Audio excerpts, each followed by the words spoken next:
नमस्कार। Vision IAS के news today के इस अंक में आप सभी का स्वागत है। इस अंक में हम आपके लिए लेकर आए हैं यूपीएससी परीक्षा की दृष्टि से महत्वपूर्ण कुछ अहम खबरें। इस अंक के साथ मैं हूं दीपिका शर्मा। आइए सबसे पहले नजर डालते हैं इस अंक की हेडलाइंस पर। विश्व स्वास्थ्य संगठन द्वारा विश्व मलेरिया रिपोर्ट 2021 जारी की गई। विश्व स्वास्थ्य संगठन द्वारा ट्रांस फैट पर तीसरी प्रगति रिपोर्ट जारी की गई है। विश्व असमानता रिपोर्ट 2022 जारी की गई। कर्नाटक ने पश्चिमी घाट को पारिस्थितिक रूप से संवेदनशील क्षेत्र घोषित करने का विरोध किया। कोयला मंत्रालय ने मिशन कुकिंग कोल लॉन्च किया। और भारतीय अंतर्देशीय जलमार्ग प्राधिकरण IWAI ने कार्गो व यात्री यातायात के लिए 111 राष्ट्रीय जलमार्गों में से 25 को स्वीकृति प्रदान की है। अब खबरें विस्तार से। विश्व स्वास्थ्य संगठन द्वारा विश्व मलेरिया रिपोर्ट 2021 जारी की गई। ये रिपोर्ट कोविड-19 वैश्विक महामारी की पृष्ठभूमि में मलेरिया की रोकथाम हेतु देशों द्वारा की गई कार्रवाई का आकलन करती है। इसके मुख्य निष्कर्ष इस प्रकार हैं। 85 मलेरिया स्थानिक देशों में वर्ष 2019 में 227 मिलियन मामलों की तुलना में वर्ष 2020 में मलेरिया के अनुमानित 241 मिलियन मामले दर्ज किए गए। वर्ष 2019 और वर्ष 2020 के मध्य मलेरिया के मामलों में कमी को बनाए रखने में प्रगति दर्ज करने वाला भारत एकमात्र उच्च मलेरिया भार वाला देश था। उप सहारा अफ्रीका में मलेरिया सर्वाधिक प्रभावी है। वर्ष 2020 में मलेरिया के सभी मामलों का लगभग 95% और मलेरिया से होने वाली मौतों का 96% इसी क्षेत्र से संबंधित था। अब आपको बताते हैं मलेरिया की रोकथाम के बारे में। WHO global malaria programme GMP malaria को नियंत्रित करने और समाप्त करने के WHO के वैश्विक प्रयासों के समन्वय के लिए उत्तरदायी है। इसके कार्य मलेरिया के लिए वैश्विक तकनीकी रणनीति 2016 से 2030 द्वारा निर्देशित है। इसे मई 2015 में विश्व स्वास्थ्य सभा द्वारा अपनाया गया था। इसे वर्ष 2021 में अपडेट किया गया है। वैश्विक तकनीकी रणनीति GTS वर्ष 2030 तक वैश्विक मलेरिया मामलों और संबंधित मृत्यु दर को कम से कम 90% तक कम करने का लक्ष्य निर्धारित करती है। भारत द्वारा उठाए गए कदमों में शामिल है मलेरिया उन्मूलन के लिए राष्ट्रीय रणनीतिक योजना 2017, मलेरिया सहित वाहक जनित रोगों को नियंत्रित करने के लिए राष्ट्रीय ग्रामीण स्वास्थ्य मिशन, मलेरिया उन्मूलन अनुसंधान गठबंधन, भारत मेरा भारत आदि। जैसा कि आप सभी जानते हैं कि मलेरिया मच्छर जनित एक प्राणघातक रक्त रोग है जो प्लाज्मोडियम परजीवी के कारण होता है। ये परजीवी संक्रमित मादा एनाफिलीज मच्छरों के काटने से फैलता है। विश्व स्वास्थ्य संगठन द्वारा ट्रांस फैट पर तृतीय प्रगति रिपोर्ट जारी की गई है। ये वार्षिक रिपोर्ट वर्ष 2023 तक औद्योगिक रूप से उत्पादित ट्रांस फैटी एसिड के वैश्विक उन्मूलन के लक्ष्य की दिशा में वैश्विक प्रगति की निगरानी करती है। WHO ने वर्ष 2023 तक वैश्विक खाद्य आपूर्ति से औद्योगिक रूप से उत्पादित कृत्रिम ट्रांस फैट को समाप्त करने के लिए एक व्यापक योजना प्रारंभ की है। इसे रिप्लेस का नाम दिया गया है। इसके प्रमुख निष्कर्ष इस प्रकार हैं। अनिवार्य ट्रांस फैटी एसिड नीतियां वर्तमान में 57 देशों में प्रभावी हैं। इनमें से 40 देशों में सर्वोत्तम अभ्यास नीतियां प्रभावी हैं। भारत, बांग्लादेश, फिलीपींस और यूक्रेन सर्वोत्तम अभ्यास नीतियां लागू करने वाले प्रथम निम्न मध्य आय वाले देश बन गए हैं। ये रिपोर्ट ट्रांस फैटी एसिड यानी TFA के विनियमन के लिए भारत के प्रयासों को रेखांकित करती है।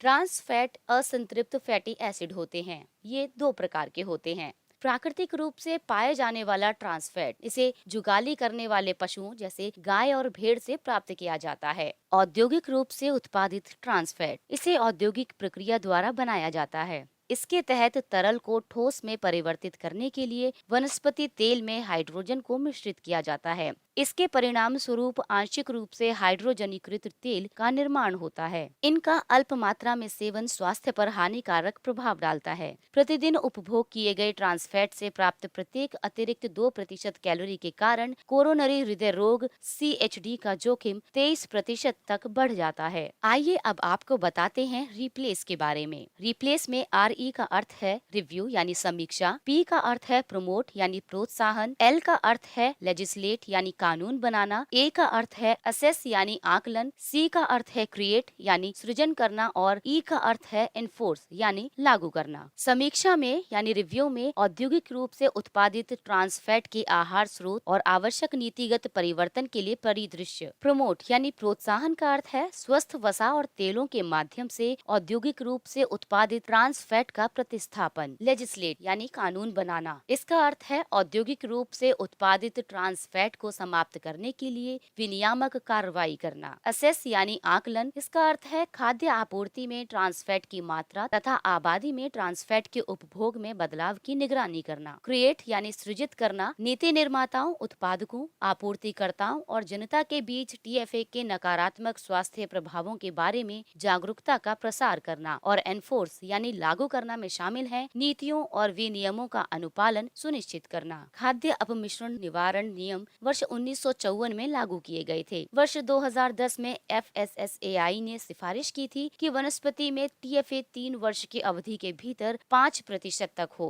वर्ष 2018 में FSSAI द्वारा इंडिया @75 2022 तक ट्रांस फैट से मुक्ति अभियान शुरू किया गया था। वर्ष 2021 में FSSAI ने TFA को सीमित कर दिया था, जो जनवरी 2022 से सभी तेल और वसा के लिए उनके द्रव्यमान की तुलना में 2% से अधिक नहीं हो सकता। वर्ष 2020 में FSSAI ने खाद्य निर्माताओं के लिए पोषण लेबल पर TFA कंटेंट घोषित करना अनिवार्य किया था और वर्ष 2019 में ट्रांस फैट लोगो लॉन्च किया गया था।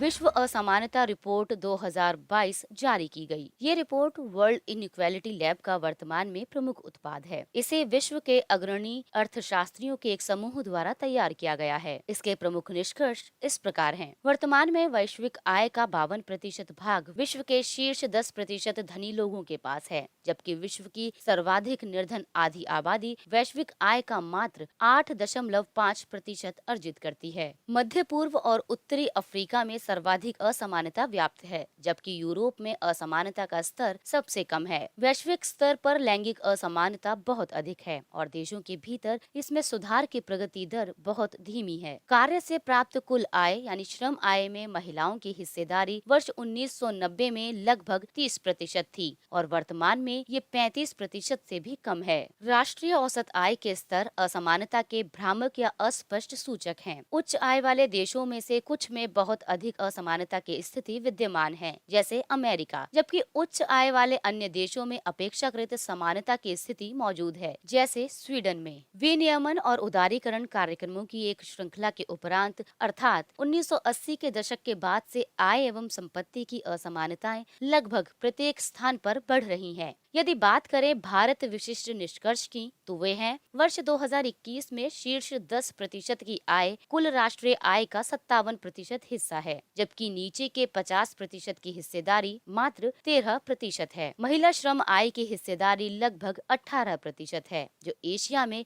औसत से कम है। भारत में निचले स्तर की 50% आबादी यूरोपीय संघ के निचले स्तर की 50% आबादी में औसत व्यक्ति की तुलना में औसतन 5 गुना कम उत्सर्जन के लिए उत्तरदायी है।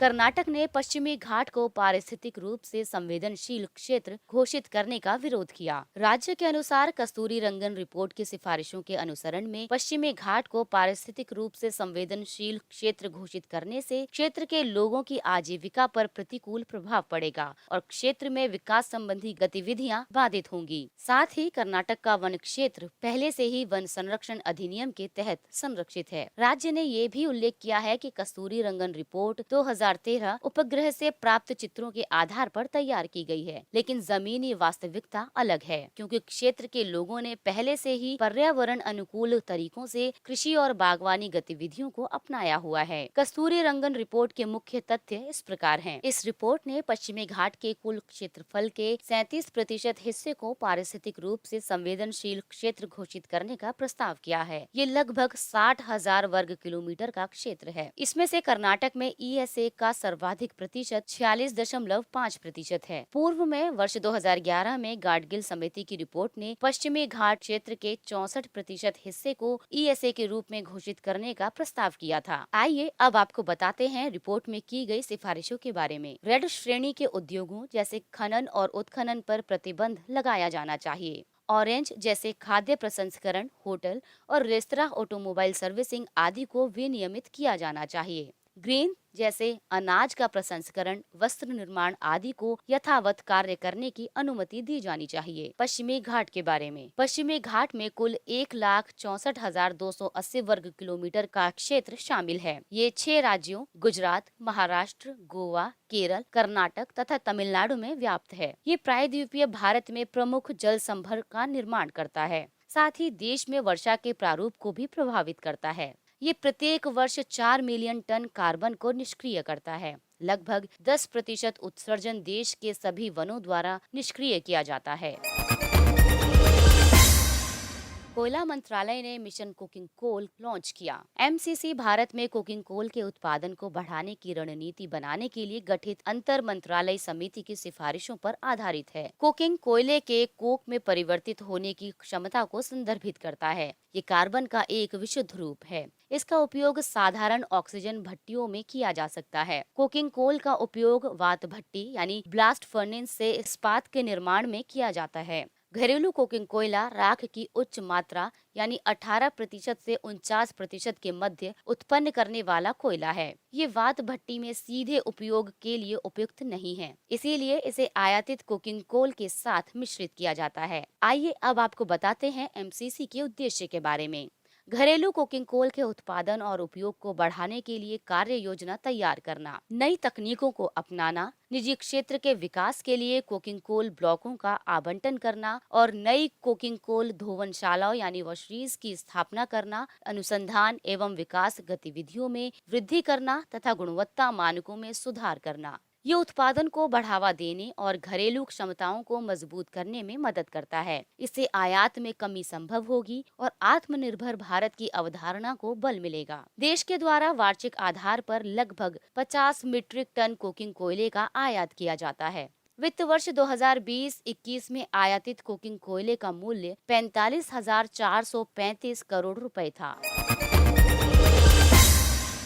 भारतीय अंतर्देशीय जलमार्ग प्राधिकरण IWAI ने कार्गो व यात्री यातायात के लिए 111 राष्ट्रीय जलमार्गों में से 25 को स्वीकृति प्रदान की है। पतन, पोत, परिवहन और जलमार्ग मंत्रालय ने राज्यसभा में सूचित किया कि इन जलमार्गों की पहचान IWAI द्वारा किए गए तकनीकी आर्थिक व्यवहार्यता सर्वेक्षण का परिणाम है। ये सर्वेक्षण जलमार्ग के विस्तार की पहचान और विकास के लिए किए जा रहे अभ्यासों का एक हिस्सा है। इन विस्तारों को पूर्ण आर्थिक गलियारों में विकसित किया जा सकता है। इससे कार्गो यानी मालवाहक पोत और यात्रियों दोनों की आवाजाही की सुविधा मिलती है। इससे पहले मंत्रालय ने देश में अंतर्देशीय जल परिवहन को बढ़ावा देने के अपने प्रयास में राष्ट्रीय जलमार्ग अधिनियम 2016 के तहत 111 जलमार्गों को राष्ट्रीय जलमार्ग घोषित किया था। इनमें 5 मौजूदा और 106 नए जलमार्ग शामिल हैं। आइए अब जानते हैं इसके महत्व के बारे में। कोयला, फ्लाई ऐश और लौह अयस्क जैसे बल्क कार्गो अंतर्देशीय जल परिवहन के माध्यम से परिवहन के किफायती और लागत प्रभावी विकल्प सिद्ध होंगे। इसके अतिरिक्त अंतर्देशीय जल परिवहन रेल और सड़क की तुलना में परिवहन का पर्यावरण के अनुकूल तथा कम प्रदूषणकारी विकल्प है। सरकार द्वारा राष्ट्रीय जलमार्ग पर यातायात के विकास के लिए अन्य पहलों में लेवी और शुल्क संग्रह में सुधार, IWT मॉडल का उपयोग करके क्षेत्रीय व्यापार में वृद्धि और रो या रोपैक्स सेवा आदि शामिल हैं। कुछ पोर्टल भी लॉन्च किए गए हैं, जैसे हितधारकों के लिए कार्गो और क्रूज की आवाजाही के विश्लेषण एवं प्रसार के लिए कार्गो डेटा पोर्टल, नदी नौवहन और बुनियादी ढांचे की जानकारी के संकलन के लिए पानी पोर्टल विकसित किया गया है। पानी पोर्टल का पूर्ण रूप है portal for asset and navigation information.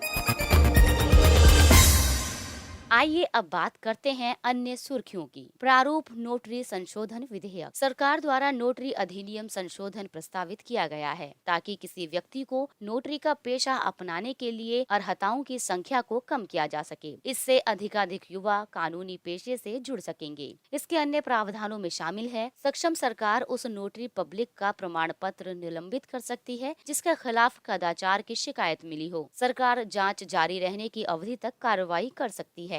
Notary द्वारा किए जा रहे कार्यों का डिजिटलीकरण। ज्ञातव्य है कि नोटरी के पेशे को विनियमित करने के लिए नोटरी अधिनियम 1952 अधिनियमित किया गया था। ये केंद्र सरकार के साथ साथ राज्य सरकारों को भी निर्धारित योग्यता रखने वाले नोटरी नियुक्त करने का अधिकार देता है। भारतीय हिमालय क्षेत्र में स्प्रिंग शेड प्रबंधन। नीति आयोग ने भारतीय हिमालयी क्षेत्र में स्प्रिंग शेड प्रबंधन के लिए एक संसाधन पुस्तिका जारी की है। स्प्रिंग शेड प्रबंधन यानी SM हिमालय पर्वतीय झरनों के पुनरुद्धार और संरक्षण से संबंधित है, क्योंकि वे पर्वतीय समुदायों को जल सुरक्षा प्रदान करने में महत्वपूर्ण भूमिका निभाते हैं। इसके मुख्य विशेषताएं इस प्रकार हैं। एक राष्ट्रीय स्प्रिंग मिशन भारत में स्प्रिंग शेड प्रबंधन पहलों के बेहतर समन्वय, कुशल निष्पादन और स्केलिंग की सुविधा प्रदान करेगा। स्प्रिंग संबंधित डेटा पर एक राष्ट्रीय डिजिटल डेटाबेस तैयार किया जाएगा। इसमें राज्य और राष्ट्रीय स्तर के विज्ञान नीति अभ्यास के लिए नए संघों का निर्माण करना और मौजूदा संघों के लिए समर्थन जुटाना शामिल है।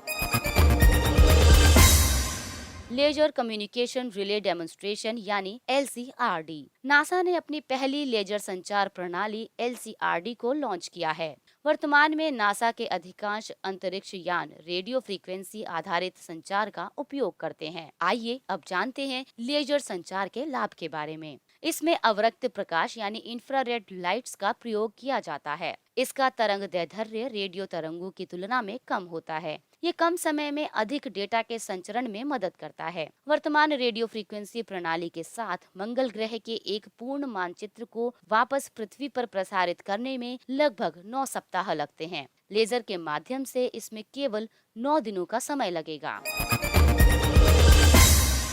हाइड्रोजन सल्फाइड HIV संक्रमण रोकने में सहायक हो सकता है। Indian institute of science IIS के शोध के अनुसार बढ़े हुए H2S यानी हाइड्रोजन सल्फाइड का HIV संक्रमित मानव प्रतिरक्षा कोशिकाओं में वायरस के बढ़ने की दर को कम करने पर सीधा प्रभाव पड़ता है। HIV एक ऐसा वायरस है जो शरीर की प्रतिरक्षा प्रणाली पर हमला करता है। यदि HIV का उपचार नहीं किया जाता है तो ये एड्स को जन्म दे सकता है। वर्तमान में इसके उपचार में अत्याधुनिक संयुक्त एंटी रेट्रोवायरल थेरेपी का उपयोग किया जाता है, किंतु इसके नुकसान इस प्रकार हैं। विषाक्त अणुओं के निर्माण से ऑक्सीडेटिव तनाव होता है और माइटोकॉन्ड्रिया का कार्य बाधित होता है। ये थेरेपी रोगी द्वारा पूर्णतः अपनी दवा के नियम का पालन करने पर भी विफल हो सकती है। Vertical launch short range surface to air missile. Bharat ने ओडिशा के तट पर चांदीपुर से दूसरी बार मिसाइल का सफल परीक्षण किया है। ये प्रक्षेपण ऊर्ध्व प्रमोचन क्षमता के प्रदर्शन के लिए किए गए थे। इसका उद्देश्य सी स्किमिंग लक्ष्यों सहित निकट परास में विभिन्न हवाई खतरों को निष्प्रभावी करना है। सी स्किमिंग लक्ष्य वे साधन है जो युद्ध पोतों पर लगे रडार से बचने के लिए समुद्र की सतह के सबसे समीप उड़ते हैं। इसे भारतीय नौसेना के लिए रक्षा अनुसंधान एवं विकास संगठन DRDO द्वारा स्वदेशी रूप से डिजाइन और विकसित किया गया है। राजनीति में महिलाओं के लिए कार्यक्रम she is a change maker. राष्ट्रीय महिला आयोग ने जमीनी स्तर पर महिला राजनीतिज्ञों के नेतृत्व कौशल के लिए एक क्षमता निर्माण कार्यक्रम शुरू किया है। इसमें ग्राम पंचायत से लेकर संसद सदस्य और राष्ट्रीय तथा राज्य राजनीतिक दलों के पदाधिकारियों सहित राजनीतिक कार्यकर्ता के रूप में सभी स्तरों पर महिला प्रतिनिधि शामिल हैं। इस कार्यक्रम के अंतर्गत निर्णय लेने, संचार कौशल सहित भाषण, लेखन आदि में सुधार पर ध्यान केंद्रित किया जाएगा। पेनेक्स 21। पेनेक्स 21 मानवीय सहायता और आपदा राहत अभ्यास है। ये बिम्स्टेक देशों की भागीदारी के साथ पुणे में आयोजित किया जाएगा। बिम्स्टेक देशों में शामिल है बांग्लादेश, भूटान, नेपाल, श्रीलंका, म्यांमार, थाईलैंड और भारत। इसके साथ ही ये अंक समाप्त होता है। अगले अंक में आपसे फिर मुलाकात होगी अन्य महत्वपूर्ण खबरों के साथ। तब तक अपना ख्याल रखिए। नमस्कार।